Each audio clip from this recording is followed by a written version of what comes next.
Hello everyone. Today we are going to discuss on the basic fundamental problem of economics. There are some topics which we cover on this video. First, why is scarcity the fundamental problem of economics? Second, what is the law of scarcity in economics? Third, what are the types of scarcity? Fourth, why do all countries face the basic economic problem? And fifth, there are three central problems of an economy. So let's start. Why is scarcity the fundamental problem of economics? What do we mean by scarcity in general? Scarcity is the state of unavailability of certain goods in a society.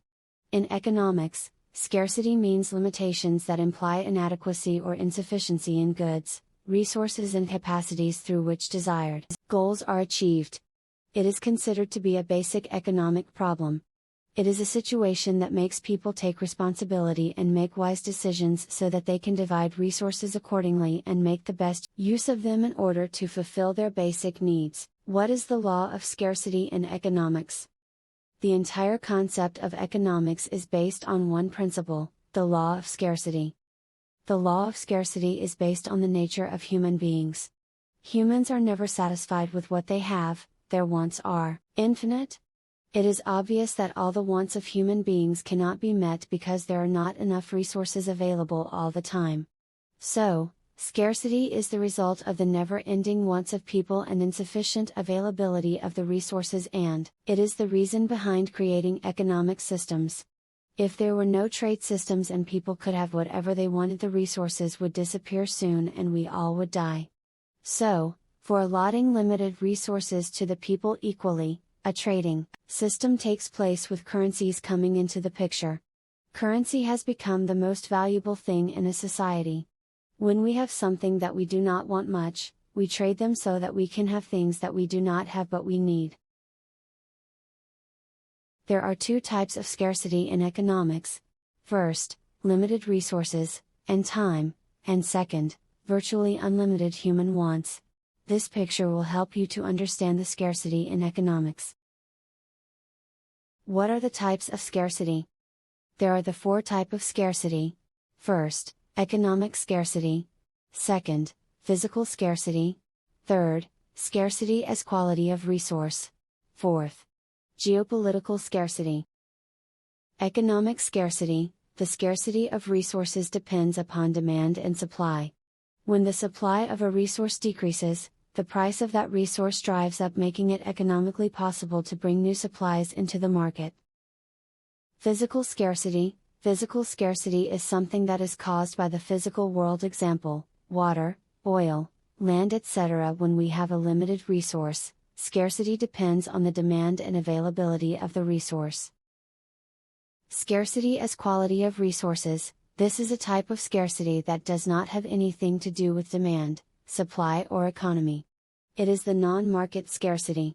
This includes the supply of a certain quality of resource that is diminished, example, loss of biodiversity, clean forest, etc.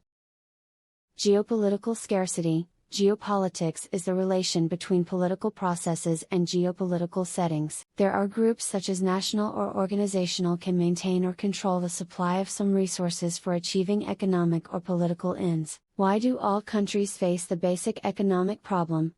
According to a study on the essential process of an economy, there are some fundamental problems that arise in every economy of all the countries regardless of its growth. There are two basic factors because of which we need an economy. The first is the human needs for resources are never ending, and the second is availability of goods and resources are scarce. There are three central problems of an economy. What to produce. This problem means what goods and services are to be produced and in what quantity should they be produced. Since every economy has limitations on resources, they cannot produce everything. Increasing the production of one good lowers the chances of producing other goods. Goods are produced and their quantities are decided on the basis of their needs and importance. How to produce. This problem means the selection of the method or technique for producing the goods and services. The choice of the method depends upon the cost of the factors of production. There are different ways in which a good can be produced. There are two basic techniques for: first, labor-intensive technique. In the labor-intensive technique, the labor is more used than the capital. Second, capital-intensive technique. In the capital-intensive technique, the capital is more utilized than the labor. For whom to produce, this problem concerns which people are going to receive the goods. It can be more for the rich and less for the poor, or more for the poor and less for the rich. The distribution of goods depends on the paying capability of people. Thanks for watching the video. If you like this video, kindly share with your friends. See you next time with another video. Hello everyone. Today we are going to discuss on the basic